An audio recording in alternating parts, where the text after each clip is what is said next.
Hello, and let's talk rucks and offsides. Yes, that innovative or controversial or whatever you want to call it tactic that we saw from the Italians at Twickenham against England. So I am Paul, the guy behind DrivingMaul, and thank you for joining me. So this whole idea of not committing at the ruck or maul, and so not creating a offside line, really through the England team and also through the commentary team, which was kind of amusing because this is something we've seen happening on and off for a long time now. I remember the Rugby World Cup back in France, and I think it was Tonga or someone playing against England, and they weren't committing at the line out, and so a maul wasn't formed so they could come around the back and tackle the player or take the ball. So it's just hardly, it perhaps was taken to an extreme. This is not as unheard of as the commentators would have you think. Also, if you're saying, well, yes, Paul, that was mauls and this is rucks.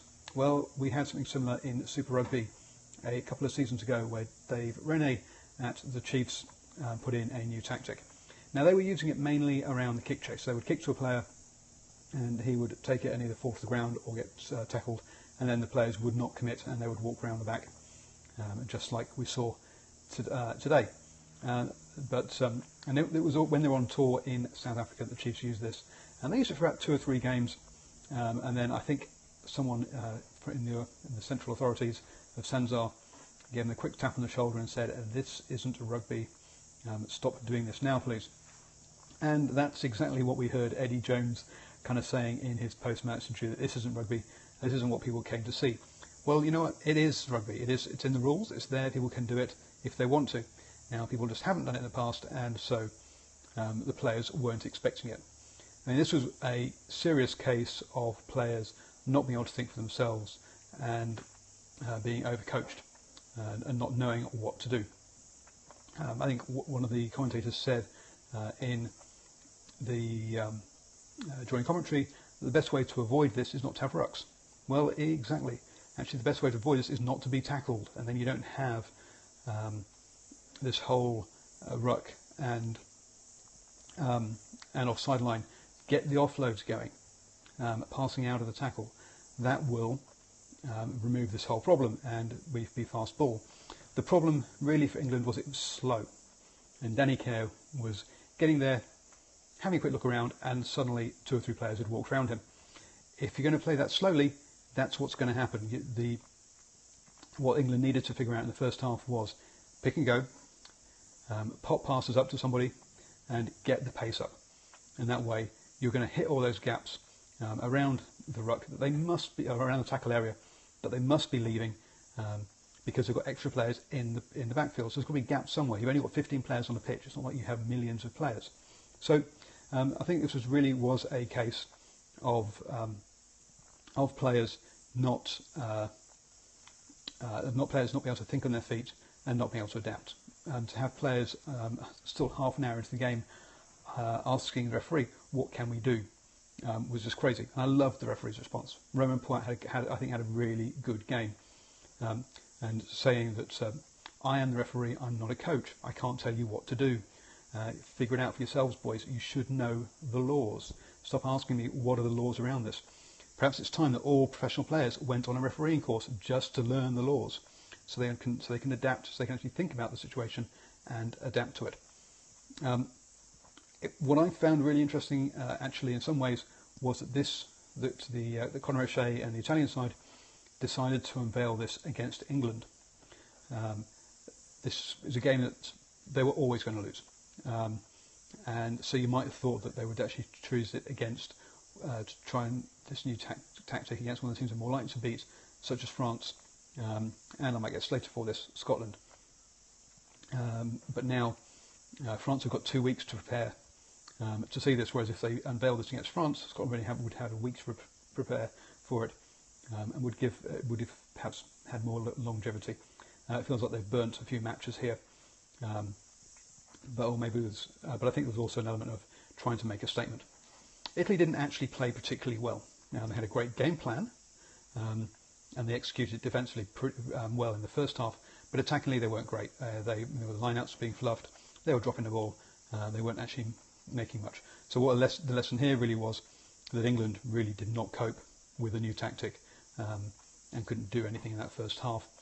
The fact that Italy managed to sit in England's half for most of England's territory for most of the half without having any real attack is a pretty damning indictment. So yes, it is a valid tactic, but it's one that I don't think we'll see using extensively, because the pick and go, the offload, the pop pass up to one player will open gaps around the ruck. And we saw, I mean, Kerr's supposed to be the guy who brings more tempo, and Youngs is supposed to be the game controller, the box kicker. But when Youngs came on, we saw his sniping, his pace, getting there, caused Italy problems. So yes, I say we will see this on and off, probably going forwards. But there was also a suggestion to Eddie Jones that World Rugby should do something about this. He was like, yes, they should. And you know, they have already thought about doing something about this. The Mitre 10 Cup experimental laws last season changed the rules, and they actually said you just had to have one player over the ball to create a ruck. And that would have happened today. We would have had lots of rucks where England players were over the ball on their own, and it created a ruck. So clearly World Rugby have seen this coming. As I say, this is not a new tactic. We've seen it around. Dave Rennie was the first one to use it in a ruck situation, and we've already seen this around, which is why perhaps having Ventnor, who's in South Africa, probably saw it when it was down there. Who's the consultant at Italian Rugby at the moment. So World Rugby are thinking about removing this already through experimental laws, and whilst a lot of the Mitre 10 Cup experimental laws were thrown out straight away at the end of last season, they might come back and revisit this one after such a high-profile example of what was going on. So well played Italy, or well played the Italy coaches. Not so well played the players, because you failed to execute a lot of basic skills that would have meant you should have had a much better advantage. And both kickers had an absolute shocker day, all the kickers of both sides had a shocking day at Twickenham. And missing those first two early penalties by Italy really would have put some more scoreboard pressure on England, and they could have had much more advantage, but they didn't. And that's you can only play against what turns up. So, yep, well done to the coaches. Good idea. It's not brand new. We've seen it before, but we don't see it often, and we haven't seen it at this level or to this extreme. And I think it's one that teams will learn to counter very quickly. And so, thank you very much. Any comments or questions, please do type them in. If you are watching on YouTube, then please put comments below. Give me the thumbs up. If you're watching on Twitter, please do share, and please do put some comments in. Let's have a chat about this.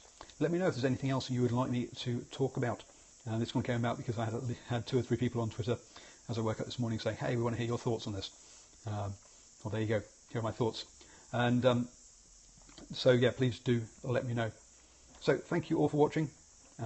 Please do, if you're on Twitter, sign up for my newsletter. It's in the title above.